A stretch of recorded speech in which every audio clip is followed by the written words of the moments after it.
Bismillahirrahmanirrahim. Assalamualaikum warahmatullahi wabarakatuh. Perkenalkan, kami dari kelompok 10 akan mempresentasikan materi terkait wawasan dasar kepemimpinan dalam pendidikan. Dengan anggota diantaranya Dinda Nabila, Melia Pioren, dan saya, Ila Nurul Laila.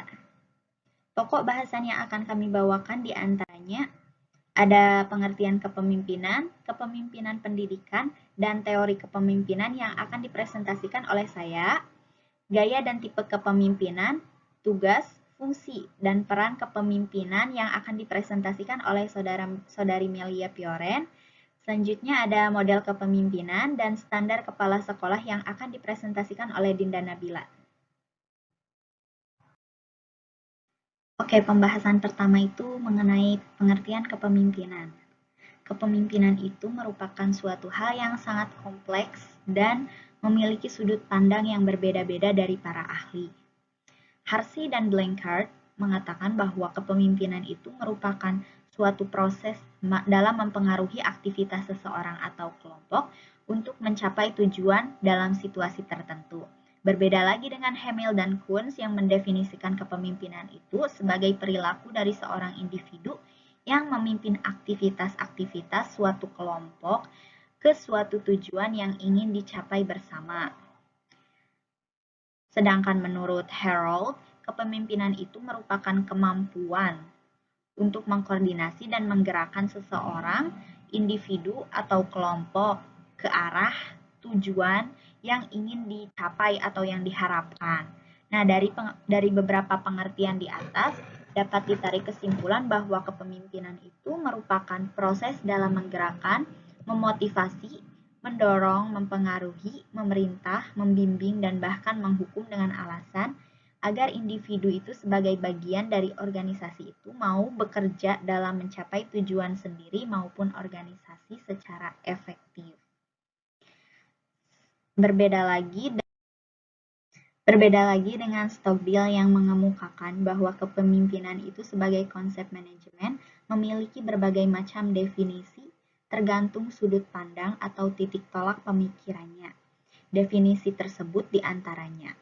Yang pertama ada kepemimpinan sebagai suatu seni untuk menciptakan kesesuaian paham. Ini artinya kepemimpinan itu merupakan suatu seni bagaimana orang lain dapat mengikuti tindakan-tindakan dalam mencapai tujuan. Selanjutnya ada kepemimpinan itu sebagai bentuk persuasi dan inspirasi. Itu artinya kepemimpinan itu merupakan suatu kemampuan dalam mempengaruhi orang lain bukan dengan paksaan, tapi dengan himbauan atau ajakan dan lain sebagainya. Selanjutnya ada kepemimpinan itu adalah suatu kepribadian yang memiliki pengaruh. Nah, kepribadian ini dapat diartikan sebagai sifat dan watak yang dimiliki seorang pemimpin yang menunjukkan keistimewaannya atau keunggulannya, sehingga pemimpin tersebut memiliki pengaruh terhadap anggota-anggotanya. Selain itu, ada kepemimpinan adalah tindakan dan perilaku. Kepemimpinan itu digambarkan sebagai serangkaian perilaku seseorang yang membimbing kegiatan-kegiatan bersama. Dan ada kepemimpinan merupakan pusat proses kegiatan organisasi. Nah, kepemimpinan itu sebagai titik sentral dalam kehidupan organisasi. Nah, diharapkan dapat melahirkan berbagai gagasan baru dan memberikan dorongan dan perubahan ke arah yang lebih baik lagi. Selanjutnya ada kepemimpinan merupakan hubungan kekuatan dan kesuksesan. Nah, kepemimpinan sebagai suatu bentuk hubungan sekelompok orang, hubungan antara yang memimpin dan yang dipimpin. Nah, dalam hubungan ini, pemimpin itu lebih banyak mempengaruhi anggota dibanding orang lain. Definisi selanjutnya ada kepemimpinan sebagai sarana suatu pencapaian tujuan. Nah, pemimpin itu mempunyai peran yang sangat besar sebagai kekuatan dinamik yang dapat memberikan dorongan, motivasi, dan dapat mengkoordinasikan organisasi dalam mencapai tujuan yang telah ditetapkan sebelumnya. Ada kepemimpinan merupakan hasil dari interaksi. Nah, kepemimpinan sebagai suatu proses sosial merupakan hubungan antar pribadi, di mana pihak lain itu mengadakan penyesuaian. Jadi, hasil dari interaksi ini maksudnya suatu proses di mana saling mendorong dalam mencapai tujuan antara anggota dan pemimpinnya. Selanjutnya ada kepemimpinan adalah peran yang dibedakan. Kepemimpinan itu muncul dari hasil interaksi, akibat interaksi dalam suatu organisasi. Karena kelebihan-kelebihan dan kontribusinya, seorang pemimpin dapat diangkat sebagai pemimpin. Selanjutnya ada kepemimpinan itu sebagai inisiasi struktur. Nah, kepemimpinan ini merupakan jabatan dalam suatu kegiatan organisasi untuk memenuhi pembentukan struktur dalam interaksi sebagai bahan dari proses pemecahan masalah. Materi selanjutnya berkaitan dengan kepemimpinan pendidikan. Kepemimpinan pendidikan ini sangat berperan penting dalam mengarahkan organisasi pendidikan agar dapat mencapai tujuan yang telah ditetapkan. Nah, kepemimpinan pendidikan ini juga didefinisikan secara berbeda-beda oleh para ahli. Menurut Sutopo dan Sumanto, kepemimpinan pendidikan itu merupakan suatu kemampuan untuk mempengaruhi dan mengarahkan orang lain dalam mencapai tujuan pendidikan secara bebas dan sukarela. Sedangkan menurut Dirawat, kepemimpinan pendidikan ini merupakan suatu proses mempengaruhi, mengkoordinir, dan menggerakkan orang-orang atau anggota yang ada hubungannya dengan pengembangan ilmu pendidikan dan pelaksanaan pendidikan agar tercapai tujuan secara efektif yang telah ditetapkan sebelumnya. Dan menurut Makawimbang itu, kepemimpinan pendidikan merupakan kemampuan untuk menggerakkan pelaksanaan pendidikan.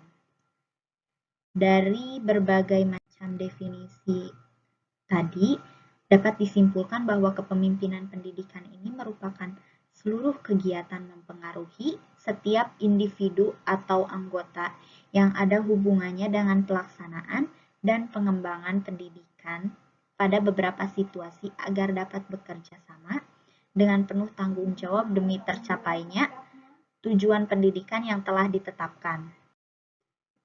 Nah, kepemimpinan pendidikan yang dijalankan kepala sekolah itu atau pemimpin lembaga pendidikan memiliki unsur-unsur. Dan menurut Syafarudin, unsur-unsur kepemimpinan pendidikan tersebut diantaranya yang pertama ada proses mempengaruhi para guru, pegawai, murid, dan pihak terkait. Yang kedua, pengaruh yang dimaksudkan itu agar orang lain melakukan tindakan yang diinginkan. Dan yang ketiga, berlangsung dalam organisasi sekolah untuk mengelola aktivitas pembelajaran. Selanjutnya ada kepala sekolah itu diangkat secara formal oleh pejabat kependidikan atau yayasan bidang pendidikan. Terus ada tujuan yang akan dicapai melalui proses kepemimpinannya dan aktivitas kepemimpinan lebih banyak orientasi hubungan manusia daripada mengatur sumber daya material. Nah, materi selanjutnya tentang teori kepemimpinan. Karena telah banyak dilakukan studi atau penelitian tentang kepemimpinan yang menghasilkan teori yang berbeda-beda. Teori tersebut berbeda dalam hal metodologi, penafsiran, kesimpulannya, pendapat, dan uraiannya juga berbeda. Nah, berikut ini merupakan teori-teori yang dirangkum oleh Kartini Kartono dari GR Theory. Di antaranya ada otokratis, sifat orang-orang besar, psikologis, sosiologis, situasi suportif, laissez-faire, kelakuan pribadi, dan humanistik.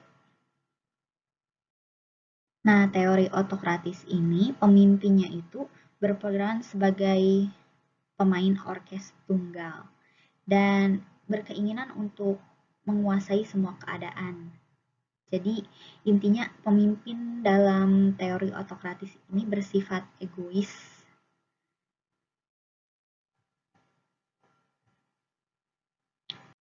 Selanjutnya, teori psikologis yang berpendapat bahwa pemimpin itu berfungsi untuk memunculkan dan mengembangkan sistem motivasi untuk merangsang kemampuan bekerja para anggotanya, guna mencapai tujuan organisatoris maupun tujuan-tujuan pribadi. Nah, teori psikologis ini juga berpendapat bahwa seorang pemimpin itu harus mementingkan aspek-aspek psikis manusianya, seperti martabat, status sosial, minat, dan lain sebagainya. Dan selanjutnya ada teori sosiologis. Pada teori sosiologis ini, kepemimpinan dianggap sebagai usaha-usaha untuk melancarkan antar relasi dalam organisasi dan sebagai usaha untuk menyelesaikan setiap konflik organisasi antar para anggota. Selanjutnya ada teori suportif. Teori suportif ini dikenal juga sebagai teori partisipatif. Nah, teori ini berpendapat bahwa pemimpin itu perlu menciptakan lingkungan kerja yang menyenangkan dan bisa membantu anggotanya dalam melaksanakan pekerjaan dengan baik dan dapat bekerja sama dengan anggota lain atau pihak lain dan serta memiliki keinginan untuk meningkatkan skill dan bakatnya. Selain itu ada teori laissez-faire yang berpendapat bahwa pemimpin itu merupakan seorang ketua yang hanya menjadi simbol dan tidak memiliki keterampilan teknis. Jadi para anggotanya itu melaksanakan tugas-tugas ketuanya juga gitu.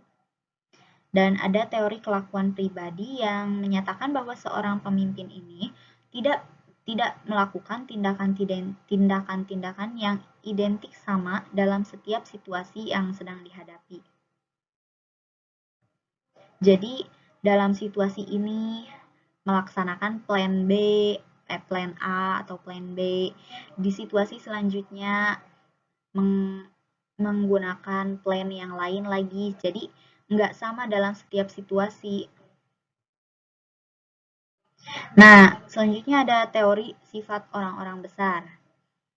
Teori sifat orang-orang besar ini menyatakan bahwa cikal bakal seorang pemimpin ini dapat diprediksi dan dilihat dengan kita melihat sifat, karakter, dan perilaku orang tersebut, sikapnya dalam menghadapi masalah ini, masalah itu, sehingga terbukti sudah sukses, sudah berhasil dalam menjalankan kepemimpinan. Teori lainnya yaitu selanjutnya ada teori situasi. Nah, menurut teori situasi ini, munculnya seorang pemimpin itu datang bersamaan dengan masa pemberontakan dan revolusi atau pergolakan. Jadi pada saat-saat tertentu, ada satu orang yang dapat memecahkan masalah-masalah tersebut yang tidak dapat diselesaikan oleh orang biasa. Sehingga dia pantas dijadikan seorang pemimpin. Dan teori selanjutnya itu ada teori humanistik. Teori humanistik ini berpendapat bahwa kepemimpinan itu berfungsi untuk mewujudkan kebebasan individu dan memenuhi kebutuhan manusiawi dengan adanya interaksi pemimpin dan rakyatnya. Nah, teori ini dapat berjalan dengan lancar apabila hubungan antara pemimpin dan anggotanya itu baik, sehingga dapat berjalan lancar. Mungkin cukup Segitu materi yang dapat saya sampaikan.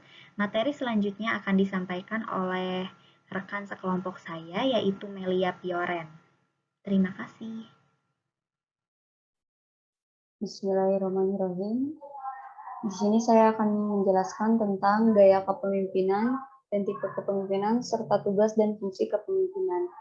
Gaya kepemimpinan merupakan strategi dan pola perilaku yang digunakan seorang pemimpin untuk mempengaruhi anggotanya agar sasaran organisasi tercapai secara tampak ataupun tidak tampak.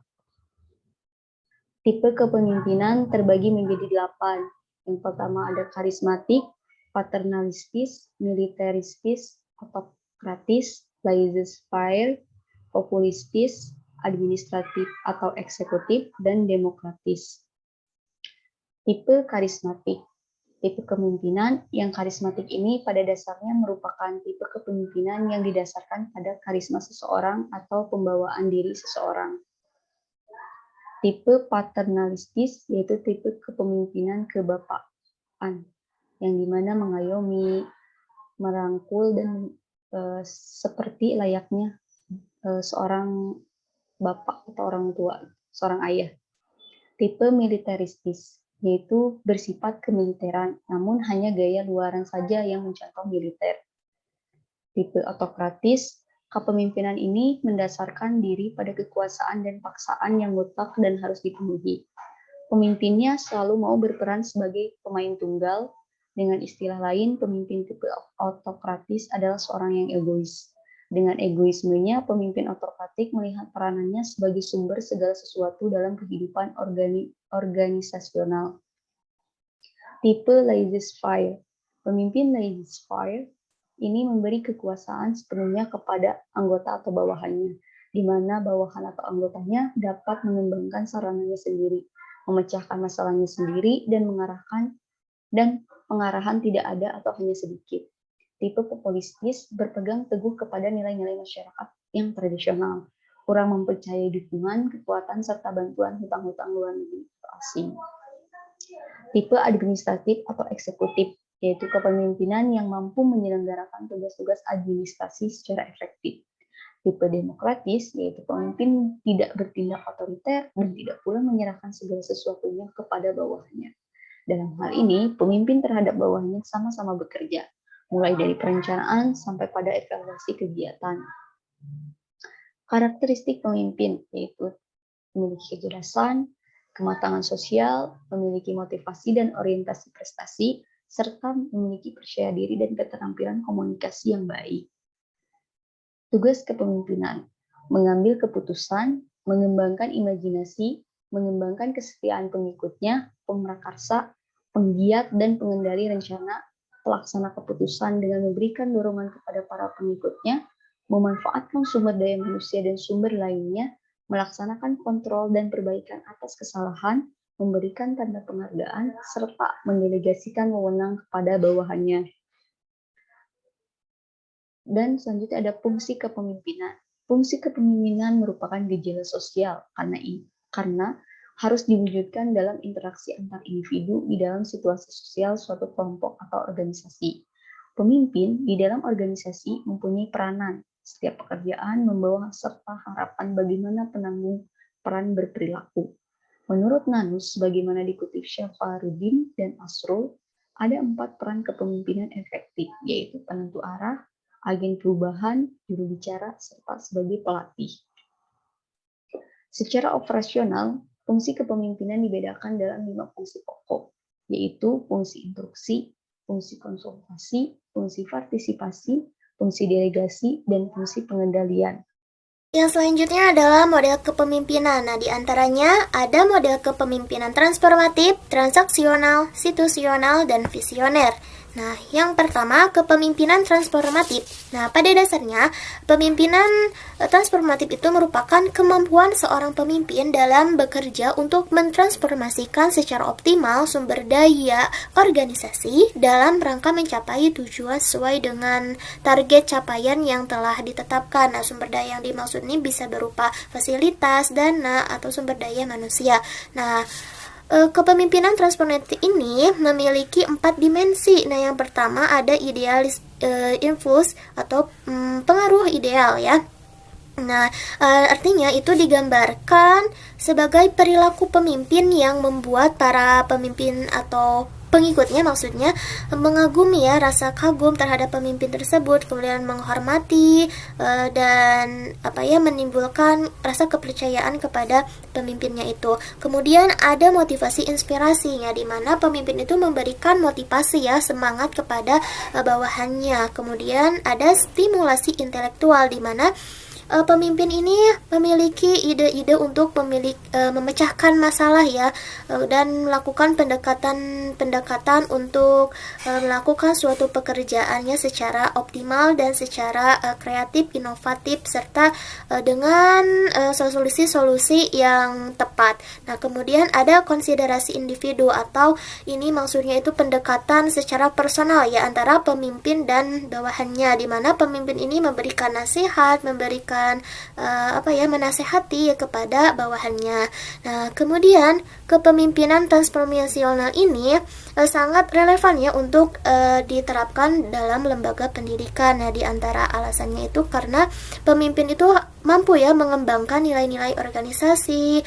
Kemudian pemimpin juga mampu menyadarkan anggotanya ya akan rasa memiliki dan tanggung jawab, dan dapat mengambil keputusan yang tepat. Kemudian juga bisa memperjuangkan ya nasib para staf anggotanya atau bawahannya. Kemudian membawa perubahan yang penting ya menuju tingkat produktivitas yang sangat baik dan produktivitas yang efektif. Kemudian pemimpin juga membangkitkan ya, memotivasi rasa semangat para bawahannya. Kemudian juga tentunya menciptakan budaya organisasi yang benar-benar sesuai dengan visi dan misi yang telah ditetapkan. Nah, kemudian ada kepemimpinan transaksional. Nah, kepemimpinan transaksional ini merupakan kepemimpinan ya yang berorientasi pada akhir dan memacu motivasi kerja anggota organisasi agar maksimal dalam mengerjakan tugas-tugasnya sesuai dengan harapan dari pemimpin itu sendiri. Nah, dalam memacu motivasi ini biasanya kepemimpinan transaksional itu memberikan imbalan terhadap kinerja para bawahannya. Nah, adapun karakteristik ya kepemimpinan transaksional ini, diantaranya ada kontrak pertukaran ya antara hasil yang telah dicapai ya. Jadi ada pertukaran seperti tadi ya, imbalan ya sebagai motivasi juga. Kemudian ada pemimpin itu melakukan kontrol ya terhadap kinerjanya. Jadi melakukan pengawasan kepada bawahannya ya dalam melakukan pekerjaan. Kemudian pemimpin itu melakukan intervensi ya, maksudnya pemimpin itu melakukan campur tangan. Jadi di antara pegawai-pegawainya atau bawahannya yang sedang bekerja itu, ada kalanya pemimpin itu melakukan membantu gitu ya, mengulurkan tangannya untuk menyelesaikan pekerjaan atau masalah-masalah yang perlu dibantu. Kemudian pemimpin juga memberikan kepercayaan penuh kepada anggotanya. Nah, kemudian selanjutnya kepemimpinan situasional. Nah, kepemimpinan situasional ini merupakan gaya kepemimpinan di mana seorang pemimpin itu bisa menyesuaikan gaya kepemimpinannya ya agar sesuai dengan kebutuhan tim atau lingkungan kerja. Jadi kepemimpinan situasional ini merupakan kepemimpinan yang menyesuaikan ya, gayanya itu menyesuaikan dengan kebutuhan para bawahannya. Nah, ada pula karakteristik utama ya menurut Hersey dan Blanchard ya. Yang pertama ada telling. Nah, telling ini maksudnya, yang pertama tadi ada telling atau mengarahkan. Jadi pemimpin itu memberitahu bawahannya apa yang harus dilakukan, kemudian menjelaskan bagaimana melakukannya. Nah, kemudian ada selling atau menjual. Jadi maksudnya itu pemimpinnya itu memberikan ide gitu ya, menjual ide ya, memberikan ide dan pesan kepada bawahannya dalam melaksanakan proses tugasnya itu. Nah, kemudian ada partisipasi ya atau participating. Nah, tahap ini tuh merupakan pendekatan demokratis ya. Intinya pemimpin itu